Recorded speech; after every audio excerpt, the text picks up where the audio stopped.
for. You're listening to The Spot. Fellas, I'm ready to get up and do my thing. I want to get into it, man, you know. Let me tell you something, man. These are everyday common folk, working people out there. These laborers. You play the game when you working for them. Who are you talking to like that? Nasty. Talking to your ass. Damn, y'all look good in the government check. Yeah. And now, The Spot on SoFloRadio.com. Bitches.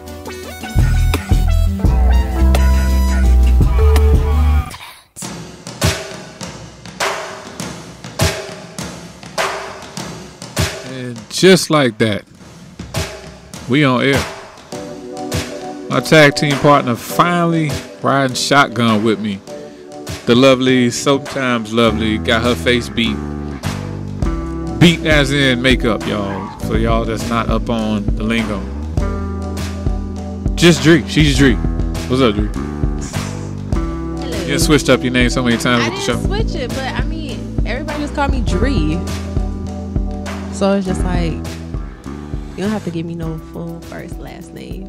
Just call me Dri. Just call me Dri. That's going to be the... Do you got Twitter? Yes, I do. You don't be on it. I don't. Not at all. But anyway, we're going to be talking about a whole lot of things. We've got a producer, rapper, entertainer hailing from Tampa, Florida. He's going to slide on into the spot and discuss his 90s inspired. See, your first show back and you already rubbing off. No, don't blame it on me. I told you don't know how to speak. Duh, that's your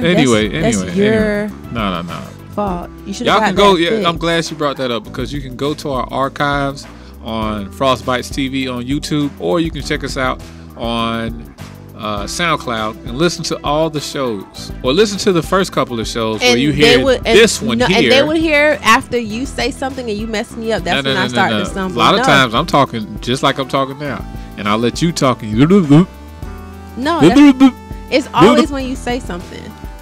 How? Okay, whatever. But I don't sound the way you sound. Well, I'm Jamaican. So. See, that's the go-to. That's a hint right there. So when you see it in old shows, you'll see her saying the same thing after she messes up. But it's true. It wasn't until like maybe show 3 or 4 or whatever the case may be, she started wearing off on me, and I started. You can't blame me. No, that was you. Okay. Whatever. You wore off on me. Whatever. At first, you just told on yourself. You blamed it on being Jamaican. Well, anyway. Njoh Beatz, producer, rapper, entertainer, hailing from Tampa, Florida, and his 90s inspired beats mixtape named The Clinton Era. He's gonna come through the spot and discuss that. But anyway, she has someone around her son. I do feel like it's because it's Russell Wilson. I think we got somebody at the door. Who that? Grab a seat. What's going on? Njoh Beatz right here. How you guys doing? Yeah. Njoh Beatz. Good to meet you all. What I say? Njoh Beatz? Njoh, whatever flows. Njoh. We were having a little discussion talking about Sierra and Russell Wilson and Future situation. But we'll get into that a little bit. Let's talk about this name.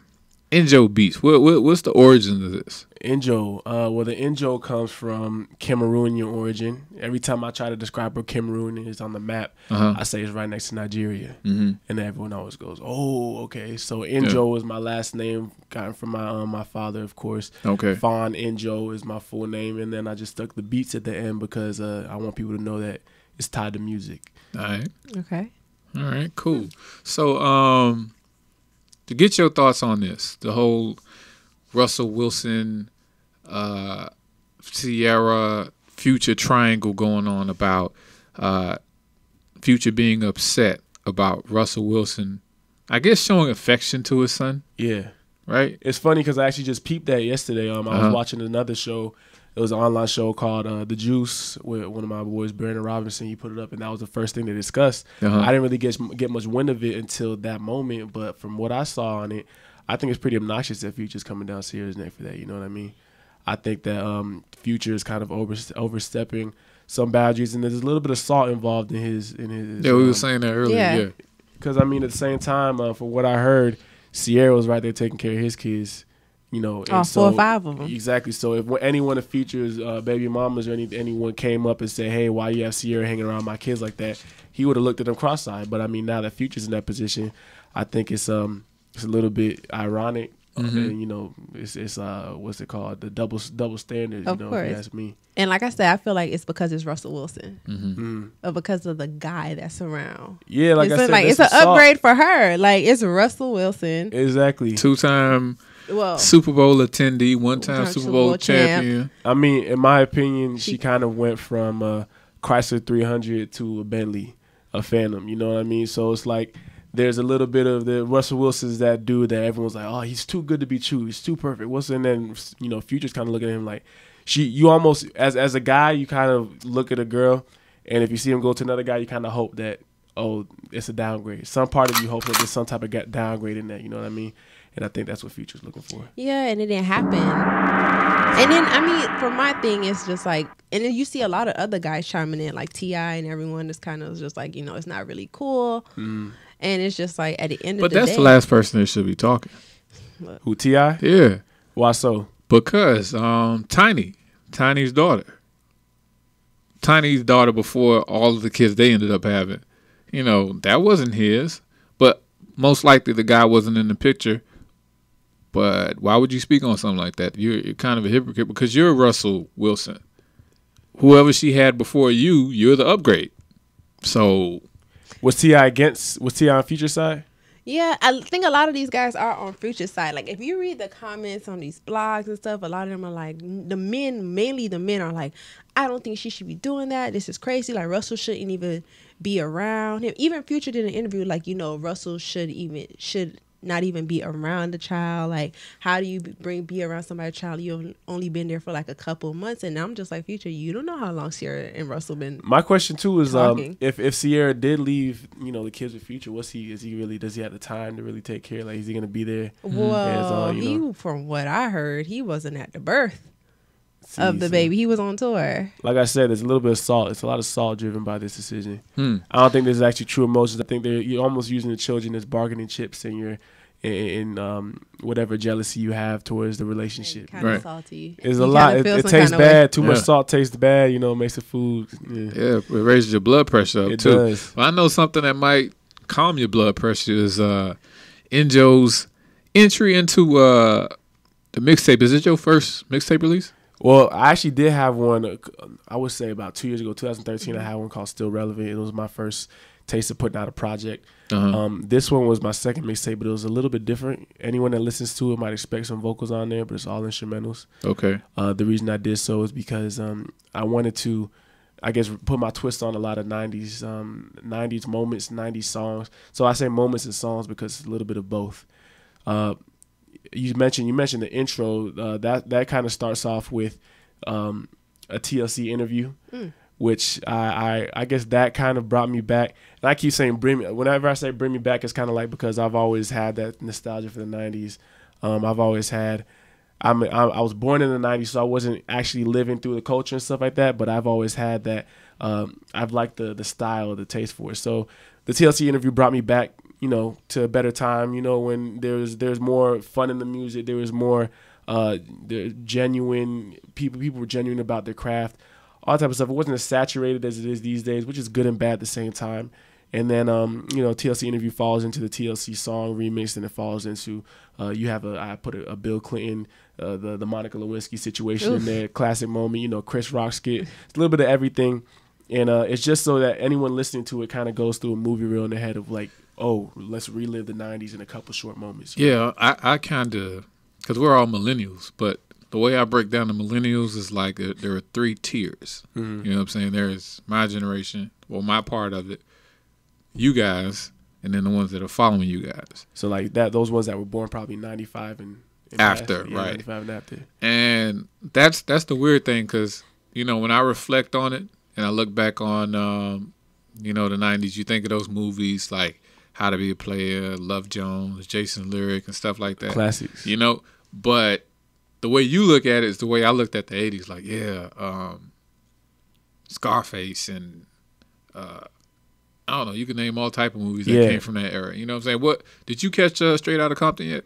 Not yet. Yeah, okay. So I'm about to. I'm still waiting on it. Well, see, you from Tampa. I don't know if you're residing down here, but we plan on a field trip probably this week and the next week. But we gonna catch it because my bootleg man tripping. I can't give me a clear copy. My sister watched it on bootleg. She spoiled it for me, but I still want to watch it in high quality. So I'm not gonna succumb to that pressure. I mean, if you've seen all the documentaries and all the stories, everybody's recollection. That's basically what the movie is. It's like everybody's recollection. Everybody cool enough to sit down and say, "Yeah, this happened, and that part happened, and that part happened." But the thing about that too is that you probably got a little bit of taste of NWA. Live. That's actually in the moment. That's actually a little bit before my era. Okay. Because they was like right around the time y'all was born. You know what I'm saying? Like early 90s. I wasn't in that type of hip hop. I'm more like Big, Nas. Yeah, I think their hip hop too is straight up 808 machine. Boom bap. Yeah. I think even the Boys in the Hood beat is a simple dun dun. Yeah, exactly. Dun, dun. It's almost like you go back to an elementary form of hip hop that a lot of kids these days don't even know. Because these days you have someone that could be. I could sit here and pull up a phone and make a beat that's more complex than anything they were making back then, but it kind of laid the foundation. What do you think that made it as simple as it was? Because again, the way that the 90s influenced you is probably how the 80s and 70s influenced me, like with real soul music, with people like writing, real songwriters. They were simple because they would talk about sex, but they would use it in innuendo form. Yeah, they would talk about sex and never say sex. Right. Yeah, you know what I'm saying? Let's get it on. Like, ooh. Like, first of all, Rock the Boat by Aaliyah. That was probably the last one. That was one of the songs. I was just like, until I got older, I was like, whoa, wait. She's literally talking about sex. But the way they used to sing about it, they never made it so, like, vulgar. It wasn't in your face. Yeah. Like, I'm talking about having sex right now. There's more. And I think it evolved. I always say that, too. With even music in the 60s, they always talked, you had like My Girl and just thought, I've got sunshine, all that stuff. And it was, it graduated, gradually went into things like, innuendos, and then straight up just say it straight up, you know what I mean? Yeah, So, R. Kelly messed it up for everybody. Probably. At the end of the day. No, shout out to Kelly. A lot of people in this room probably are born off of what he was talking about, so we wouldn't be here without you, Kelly. I think I was like born off of like Marvin Gaye or something. Marvin Gaye, yeah, most likely. Jamaicans, they're like big on the soul music. The soul music. But to bring it back to that question, like the simplicity of those beats, what was it that you would listen to and be like, oh, okay? I can name a bunch. If I Ruled the World, that's the simple that has a bass line. Then it has little the melodies, that little it's like a harp or something like that, and then it has the drum. So it's literally I could probably count on my fingers how many instruments there are, and it loops. It loops. There's no like build up. There's no a lot of songs these days have build ups. They have different breakdowns, but that I don't know. It's just it makes it fun to rap to. It makes it fun to listen to. It's like you know what you're getting out of it, and it makes it more hearty and original. And me remixing stuff like that, it was to put a modern day twist so people could go and listen to the one I made and then feel like, oh, I want to hear the original version of it, and then still get hooked on that too and realize, oh, both of these versions are good in their own way. I would say about all the beats I made that I like the originals better personally.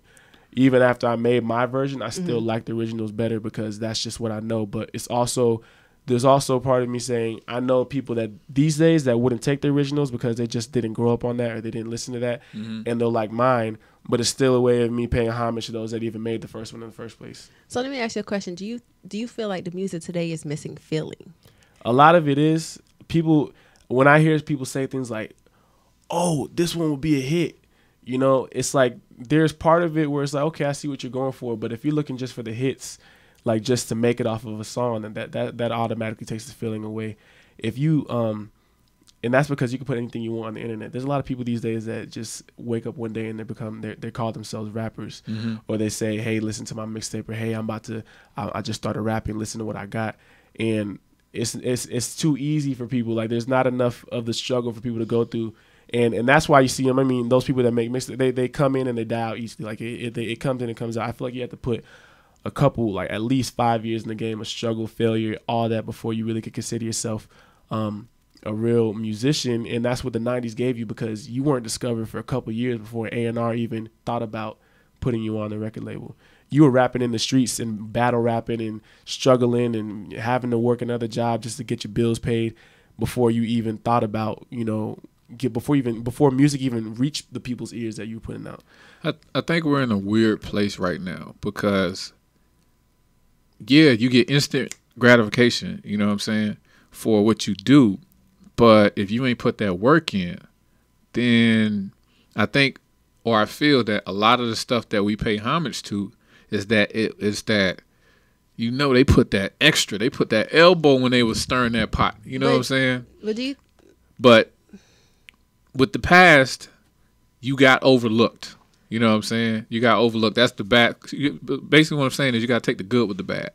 You know. But do you think, like, going back to what you were saying, do you think it's because of our generation now? Like, you can feed them anything and the kids are going to eat it up and they're going to make it an instant success. Like, you don't really have to put in that work because the songs that the kids are jamming to is like, I'm in love with the cocoa and all stuff. Like, yeah. Things that I personally wouldn't look Bitch at. better have my money.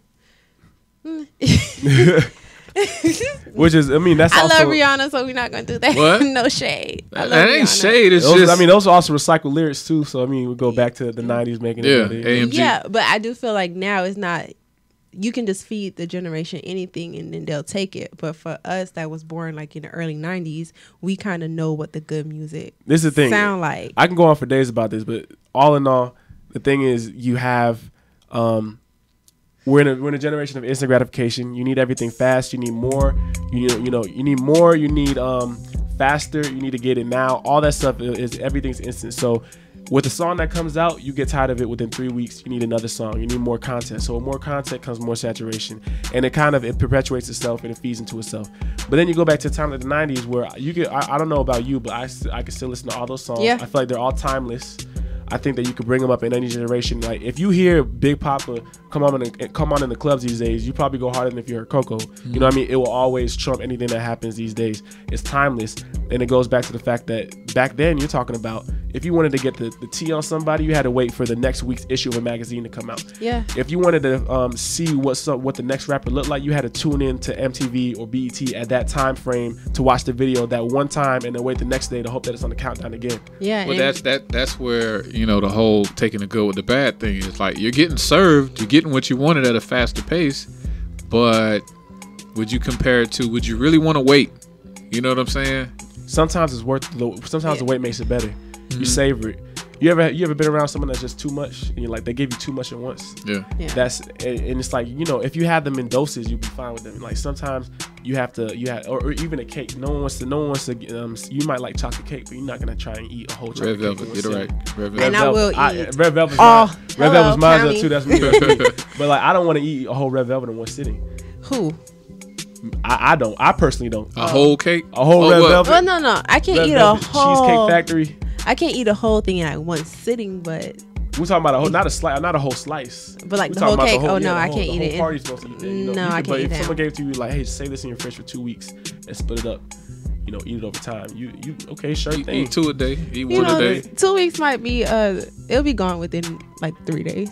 And if you really want it, and then if you really wanted that music video, take out your VHS and record it at that time. You better time it right though. But I just feel like we don't have that. Like even with the music videos, like before, first of all, it was harder to be a star then. It was, and I like that too. You had to be a real artist. You had to stand out. You had to come everything. Girl, you had to have everything. If you couldn't dance, oh well, you better have something that can help you out. It was crazy. I still kind of get goosebumps off of this pause.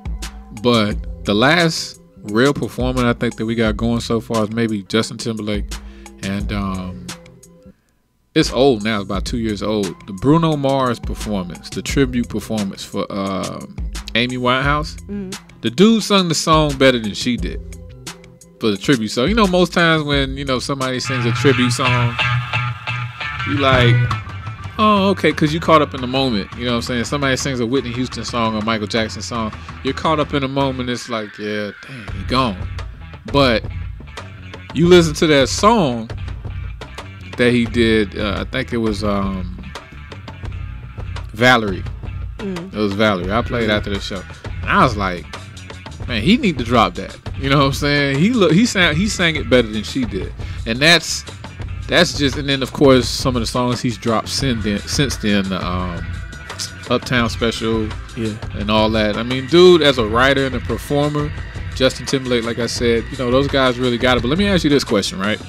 How much do you think your Cameroon heritage plays into, you know, your appreciation for beat making, overall production? How much do you think that because it's running in your blood that it eventually comes out through your art? The thing is, I would say I don't think it plays much of a part, but I try to find a way to integrate it in there. And Cameroon is known for Makossa music. It's a little bit of like a soulful / merengue type mix, and I don't know if you guys have ever heard of Mama Say Mama Sa Mama Pusa. Yeah. All right. That came from Mama Say. I never heard of that. Yeah, we all. No. Some you know might have touched your ears at some point, right? No, You being stubborn, Yeah. but you know at some point everyone's heard. At some point, you know we've all heard that it stemmed actually from Mama Say Mama Sa Mama Kosa. Michael Jackson actually, I think he had to shed some money for that copyright or whatever. That came from Cameroon, but I've tried to find a way to put that into my music somehow, without forcing it. I haven't been able to do that. It's probably going to be an experiment in the future, but as of right now, it hasn't really touched that. You know, it hasn't really I haven't really put my Cameroon thumbprint on my music yet, but I want to. So how did you get into music? It started off actually with music in general. I'll say music and then I'll say how I started beat making. Music has always been one of those things that I like to do, whether it's singing in the shower, doing covers, trying to play piano. I still don't know how to play piano. Like if someone said, hey, play Beethoven's Fifth or something like that, I wouldn't be able to do it. But I could play an Alicia Keys song by ear. That's been always something. I was in, you know, church choir, children's choir, all that stuff. And that's been something that's always just been fun to do for me. When it came to actually beat making, I remember senior year of high school, it was during like the second semester. Everyone was already, you know, done with, you know, we weren't really trying to work in class and all that. We have all these free periods, we really do nothing. And I used to bring in my dad's computer, my dad's Mac, and it had GarageBand on it. And I remember I first started off with making just like real basic beats, and I'd be like, oh, yo, look at this. Like I actually found a way to replicate this beat, and it was like a real crappy like C-class version of it. But I was still finding out how to put that stuff together. And then by first semester of college, I said to myself, well, let me just buy this. Let me buy Fruity Loops for my computer and make this a real thing. And Fruity Loops is a beat making software I use to this day. And bought the piano, and since then it's been a wrap. You know, I've just always been producing. And like I said, it started off real elementary. There was a lot of stuff that I probably wouldn't even dare put out these days, but I really thought it was bomb.com at that time. And how long has it been? It's been probably 4 years now since I grabbed my dad's computer and started doing that. I would say actually 4.5 years, and then 4 years since I started using Fruity Loops my freshman year of college, which I just graduated from. Yeah. Now, you did something that, you know, only person that really used this, and it was pretty smart on his part, Wale. He used, you know, aesthetics of Seinfeld to first for his mixtape and eventually the album. Yeah. About Nothing. What is it about the 90s as far as, like, I know you pointed the texture of, you know, certain fashions and stuff like that, but what was it about the shows and, you know, the things of that nature that compelled you? And the title itself, the Clinton era, why name it that? Clinton era. I mean, I just think the Clinton era was just, there's so many events. What was it about the shows? The shows it was like the last era of sitcoms, in my opinion. Like anything you think of sitcom, laugh tracks, all that stuff, like that was 90s. They've essentially eliminated laugh tracks from a lot of shows these days. And I mean, I guess some people think of it as tacky. I think of it as like, oh, let me know when to laugh. Also, it just adds more character to the show. But you put a Martin on there. Martin was one of those cult classics. Like you either like the show or you don't. Like there's a lot of obnoxious scene, you know, just obnoxious acting and stuff like that. But that's what I love about it. It's fun, you know. Martin and Gina, everybody wants to be Martin and Gina, the goofy couple. Yeah. Then you got Fresh Prince. Like people are watching Fresh Prince these days. Like it's still coming out with new episodes. You know what I mean? It was just the last era of sitcoms, or the last era of, I don't know if you can even. Don't forget about In the House. All those shows. You know what I mean? Hanging with Mr. Cooper. All those shows. That was the last era where you had the dad that you felt like was your dad in the show. You know, no one, I can name a show right now where you're like, oh, I want to be like that family. There's not really many in this day and age. Kardashians. And that's sad in my opinion. That's it. I don't think they intend for it to be a sitcom, but it's just. You might be hurting Dre's feelings. That's her show. What? Who? I'm not on the Kardashian I don't think she bandwagon. looks up to them now. Don't throw under the bus like that. Come on now. But I think like you said, the culture of the sitcom is one thing. Naming it the Clinton era was just because I think Bill Clinton was that cool dude before Obama was. Man, cool life dude. was good then. I wish I was older then. Gas was like what, $1? $1.93. And I always say just the events that happened. Now let me draw out the 90s for you in the I guess just to put the events in your face right now.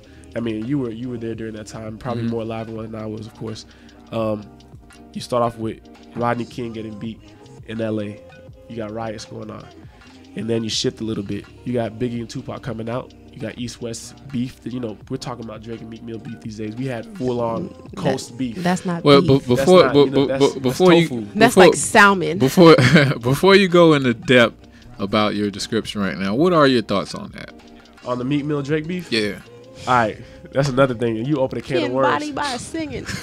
Man, this is my thing. And, you know, hate me if you want, whatever, but this is where I stand. I think Meek Mill was right, but I think he was the wrong dude to deliver it. Why so? I almost believe, at some point, I wanted Kendrick Lamar to drop in this thing, Messiah mode, and just tell everybody to stop and relax and put the character in the game. But this is why. Meek really didn't have the ammo to come against Drake. And I give Drake his credit where credit's due. You know, he is a good lyricist and he is clever and smart with his marketing. Like I said, smart with his marketing. But you still can't take away from the fact that he has someone else write some of his rhymes. You can't take away from that, in my opinion. Yeah, but the thing is with Meek, which made his argument a bit invalid, it was just like, you know, this is your ghostwriter. Like, first of all, we can't take away that Drake has written for the Beyoncés, the Alicia Keys. Don't take that away. And even Diddy. So you're pretty much saying even he helped Wayne out, like on hooks and stuff. So you're pretty much saying like you don't write your own stuff. Now, if you can write for other people, what makes you think he can't write for himself? And he's given credit when it's due. Like if someone helped him out, he puts them in their credit. Like, hey, I'm not gonna say I don't get help. And a lot of people are saying now today, like it's hard that everyone kind of gets help. I don't think people are writing his raps like word by word. Of course, you're gonna get help. You can have wordplay and be like, "Oh, I like that. That's like what you said. Oh, I like that hook or whatever." And you put your own twist. Meek was flat out saying like, "You don't write none of your raps." And that's where Meek was wrong. Like I said, I do not take away from Drake writing. The thing is, I've seen Drake's notebooks. Like he has cell phones full of raps. He has notebooks full of raps. My thing is, it's kind of like I compared it to a performance enhancing drug, where you have an A-Rod who's already a hitter. You have a Barry Bonds who's already a great player. And they're already, you're not really going to question their place in history.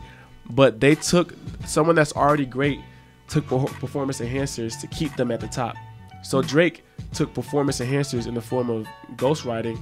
And the reason I say it's not that he didn't give credit in the credits.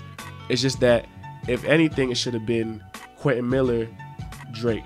Because Quentin Miller wrote the majority of what I heard for some of those songs. But then I heard he kind of like went in and like changed up certain things. Because a lot of artists, the reason why I think a lot of artists didn't come forth and kind of defend Meek is just like, they're like, look, it happens. We get like, during the time, like especially when you're as successful as Drake and you're always on the go, you're trying to do stuff, like people send you stuff. I think that's what Diddy was like, hey, like we all get referenced. Like a lot of these dudes out here get that stuff. Meek, on the other hand, he can't sit up here and say, I never got help. I've never got help writing anything. Even Ross. Like, Ross is somebody in your camp and he gets help. Oh, yeah. The thing is, I know Ross gets help, though. But that's what I'm saying. Like, how can you sit up here and come for somebody when people in your camp is doing the same exact thing? Well, the thing is, there's help. And I say help. All right, we all know. Does anyone take Dre's rhymes seriously? Who? Dr. Dre. Does anyone say, dang, did you when Dr. Dre said, fill in the blank? Dr. Dre is always, he has people writing for him. And it's a known fact. We all know it. Diddy same way. Kanye got help from Consequence. Kanye, but there's help. But these things aren't hidden though. Quentin Miller popped out of nowhere. Quentin Miller had things deleted along the way. There's videos deleted. There's posts deleted. You know, it was almost like trying to hide your tracks. And then, you know, they came back and it was almost like, no, I mean, we showed him, we gave him his credit because it says it right here in the credits, so you can't say we didn't. But there was something shady about that. Diddy's never tried to be like, no, it's always been, oh, yeah, we all know Diddy got this written for him. So there's help, and then there's straight up like, oh, thanks for this song. Let me see what I could do to it and make it my own. So Quentin Miller made songs, and then Drake kind of took it and made it his own, which in most cases you would call a cover or, you know, whatever. But no one ever knew the Quentin Miller song, so that's why I considered it ghost written, even if he changed some stuff up. Well, this is my argument, and as he still body Meek with back to back. I chose to stay out and let y'all talk about it because he's considered, in my opinion, he's considered the Jay-Z for this upcoming generation, the face of this generation. So that's where your argument holds weight, because for you to be the Jay-Z who, look, he didn't write the hooks to those songs. Pharrell, Timbaland, those songs wouldn't be what they were if they didn't have a combination of his lyrics and Timbaland and Pharrell or whoever his beat maker was, Swiss Beats. And I'm cool with hooks too, by the way. I'm cool with hooks. Yeah, that's no problem. You know, I just feel like with Drake, he gets a pass because he's not in the lane of a rapper. If he was Jay-Z, straight Jay-Z, not rapper, singer, songwriter, then you could be like, okay. But he's a mixture of that, Jay-Z, Puffy, and whoever the beat maker is. So it's like you kind of have no choice but, and I'm playing devil's advocate because I believe that if you're going to tout yourself as the face of the generation, then you have to be all the way who you are. But then again, right before him, who's the face of the generation somewhat musically? Kanye. Yeah. Right? Kanye and Lil Wayne at that time. Yeah. Wayne actually doesn't write his songs. He writes the lyrics, but he doesn't have the ability to construct a song.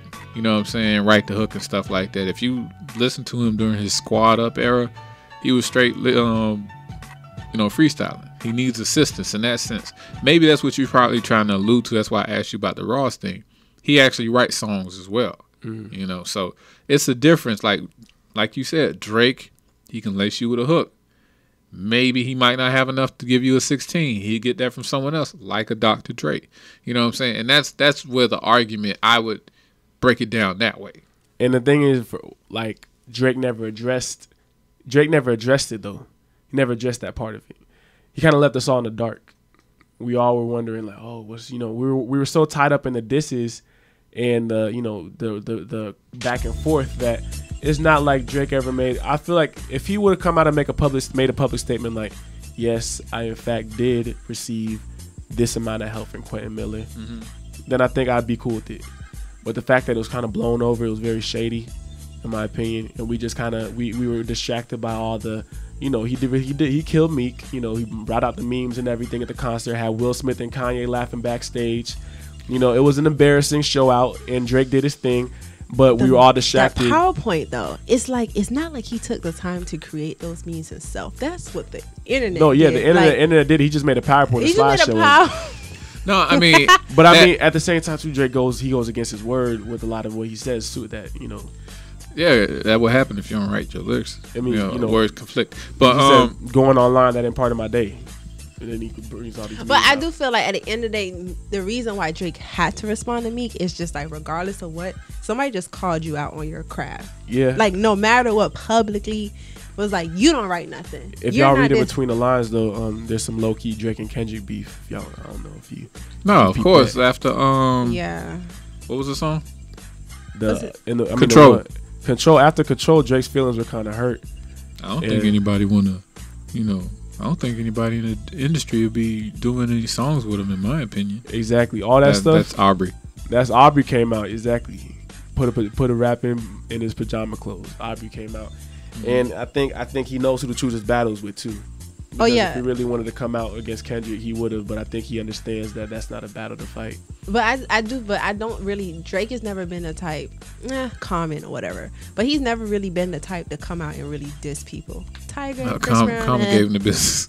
Drake will do it. Drake will do it very slick. I think with Meek though, the only reason why he did it, because I think him and Meek had beef, like it was lingering, like they probably wasn't feeling each other. Something happened before, so when Meek snapped, I was like, okay. But he's had. I mean, that's the reason why I appreciated that slaughter. Just for the simple fact that, Meek has this estrogen issue. But not even that. I do feel like Meek thought, like, you know what, Drake, you're soft, so I'm gonna call you out. You're not gonna do anything about it. Yeah. And then when Drake came out, because when Charger came out, I'm not gonna lie, when Charger came out, Meek was like, corny. When Back to Back came out, it was kind of like the radios, the DJs, and everybody was like, "Yo, Meek, you." And then when Meek this didn't help him. It didn't. I was confused. The thing is, like I said, Meek let us down because he didn't come correct. You're a battle rapper. That's his one job, exactly. You're a battle rapper. Like, you had all of this for Cassidy. Them records was coming. Yeah, but see, Drake. Cassidy is a street dude. The best thing that I heard about the whole situation was this is where there's a difference between Meek and Drake. If he would have went and Meek on some Eminem stuff, that would have showed his artistic range. You know what I'm saying? But if you were gonna go on some, I'm gonna wet you. I'm gonna come up to the 6 and I'm gonna make you get missing this, that, and the third. It's like, come on, man, you bullying somebody that we already know. Exactly. But you came in with some bullying. The only thing that made Meek lose the battle is like he kind of hit him with low key, like them jabs was serious. You're on tour with Nicki. That's what he said. Are you on the world tour? Is that your girl tour? We already know that's a headliner tour from Nicki. The only reason Meek is on there is because he's dating Nicki. We understood that. Well, let me play this. Let me play snippets because they. That was messy. Drake has such a pull on online and on SoundCloud. What I'm saying is that Drake could get my stuff muted on YouTube. So I'm gonna try to play this, and hopefully, this is what a real diss. This is how you shut Drake up. The Battle of the Beige.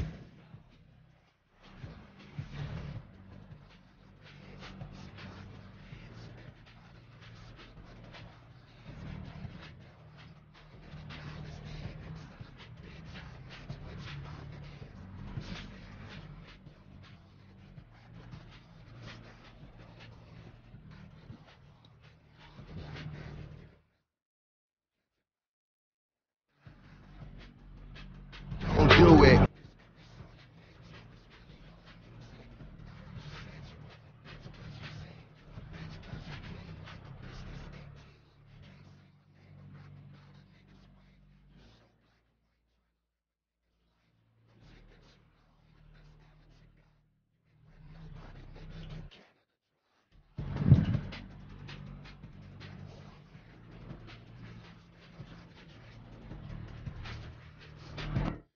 Okay. I think that kind of spoke for itself, didn't it? I mean, and I think there's a lot. I like how Common went in, too. With that Make No Mistake, I'm talking to Drake. A lot of what Drake does, too, he does these low-key diss where he doesn't really name who he's talking about.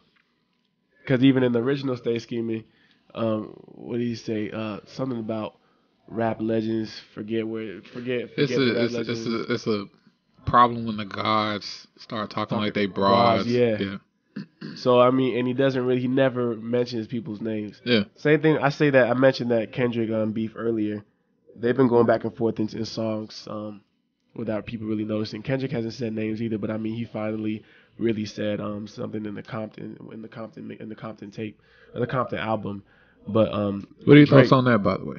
You said what? Well, go ahead, finish your thought. Oh, I was gonna say Drake in 100 with you've heard the song with the game. Mm-hmm. He mentioned something about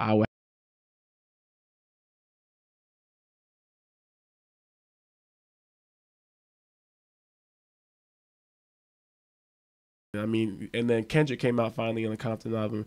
One of the songs I haven't listened to yet, but I did see an article on it saying, it's talking about taking the 6 God's crown or something like that. And it's clearly a Drake. But Drake has yet to mention, I'm talking about Kendrick in the song. But semi 90s. You know what I mean? Mm-hmm. Like as far as like being vague with the with the disses and the shots or whatever. So you get a little props for that. I mean, that's why I think. But no, the 90s was ruthless. If they dissed you, like you, I mean, knew. Ether, you had the beginning like Jay-Z, clearly talking about that Ether was going more down in the books. yeah. Ether was 2000. That but was crazy. but as far as like Even basically pull it out and Tupac. put it on the table. I was about to say, only person that pulled it out on and put his meat on the table like was Pac. But other than that, you had people throwing like little sneak disses. Like Wu-Tang didn't like Biggie. Of course, you know about the Jay-Z. Jay-Z was up until Takeover. He would drop little disses like, "Is that your bitch?" That was towards Nas. You know what I'm saying? He just slid it over to Memphis Bleak. He gave the song to Memphis Bleak, but if you listen to his whole rhymes and you look at it in retrospect, he was talking about Nas. So people have been doing it for a while now. You know what I'm saying? It's just these guys like the and 50 and Ja Rule when he came out with Wangsta. Wangsta was a jab for Ja Rule. Nah, because even then he had a song called "I Smell Pussy." Is that you, Ja? I smell pussy. Is that you, Irv? You know what I'm saying? But wasn't that after Wangsta though? No, that was Wangsta was on the mixtapes with those other songs. Okay. And he had a song before that called "Murder." I don't believe you, murder. Fuck around and leave you. And anyway, they were up. He was up front. You know what I'm saying? But the thing with the newer artists that I think everybody's gravitating to, the J. Cole's of the world, Kendrick, even Drake. You know what I'm saying? It shows variety, and they're at least giving you some substance. Like all of us, I think, can relate to those type of artists. Like we could both sit down and like jam or listen to some Drake or some J. Cole, some Kendrick, as opposed to who's the Nene Dance? I don't know who behind that. Silento or something. See, but oh yeah, he says it at the beginning of the song. Yeah, that's the only reason. I had to repeat it in my head, unfortunately, but yeah, but and Coco, Trinidad James. Only reason you know him because he looked like Jerome, But for the most part, you wouldn't have known him by his name, like the Kendricks of the world, because they putting out stuff with substance, So, that's where it's at. Now, what are some of the things that we should look forward to after the Clinton era? Some of the projects. So of course I want to put my voice on something. There are a couple people that did listen to the Clinton era, and they told me, "Oh, you never spit." I was waiting for something. I thought you were gonna spit, and I was like, "Yeah, I mean, not this one. This one was really supposed to be more for the instrumentals." But I definitely have. I would consider myself when it comes to rapping, I would consider myself a song maker. So I don't necessarily write all day and then put the raps to songs, but I'll construct the song. I'll listen to how something may fit on it, and I'll definitely tell a story on the song. So it won't necessarily be flex rapping. So eventually, I want to do a project, full on. I'll keep it short, EP, probably 8 songs, and just have my vocals on it. Do you ever see yourself collaborating with other artists in the future, as far as like you doing the beats or producing for other singers or rappers? Yeah, who's a dream artist that you want to work with? Dream artist? I want to be in a room with J. Cole. I want to be in a room with Pharrell. I want to be in a room with some up-and-coming producers. One by the name of Esther. He produces for who's he produce for? I can't think of who he produces for now. I think he does some stuff for some of these Chicago people. And also I want to be in a room with Chance. He's actually born a day after me, so it'll be kind of humbling to be like, oh, someone younger than me. Mm-hmm. Yeah, those are people. And one more person I would say would be, I would say Timbaland. Timbaland's always been someone I look up to producing wise. Just he made so many hits in the 90s. Just what goes through his head when it comes to how he makes the beats. Mm-hmm. These are OGs that know how to make a hit. So let me ask you this as well, before we knock it out. 5 years from now, where's Njoh Beatz gonna be at, or where do you expect to see Njoh Beatz? 5 years from now, I want y'all to see Njoh Beatz. I want you to hear me. I want you guys to hear me on some airwaves.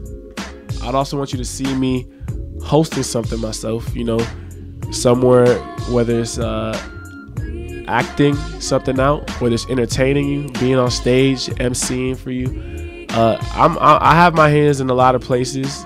This producing is definitely one, and all of them I'm passionate about. Producing is just one of them. But, you know, like I said, whether it's performing on the stage, rallying up a crowd, hosting my own event, you know, sitting in the same chair you're sitting in yourself, all those different types of things, just to be in that industry and to continue putting stuff out as you know, as almost you're doing something you love to do. You're doing the hobby and getting paid for it. Yeah. So that's where I want to be. All right, so let the people know where they can find you. You know, you guys can follow me on Twitter. That's NJOH BEATZ. Also SoundCloud, same name. Instagram, same name. That's NJOH BEATZ. Follow me on Snapchat under the same name if you want to see my daily shenanigans. And continue to look out for any type of production I'm in and any kind of new projects I'm approaching. And with that said, this has been The Spot. You can catch us on Frostbites TV on YouTube. This is The Spot on SoundCloud and on Facebook and on Instagram. You know how it go. Dri, tell them. Oh, my Instagram? I changed it again. I'm at the sports chick _ so it's the sports with an S chick _ Twitter is the _ no lies. Yep, no right. The _ sports chick. And that's it. I don't have no special combination of ingredients to relieve pain, to relax tension, soothe irritability. This is The Spot. It's a fucking movie, man. On SoFloRadio.com.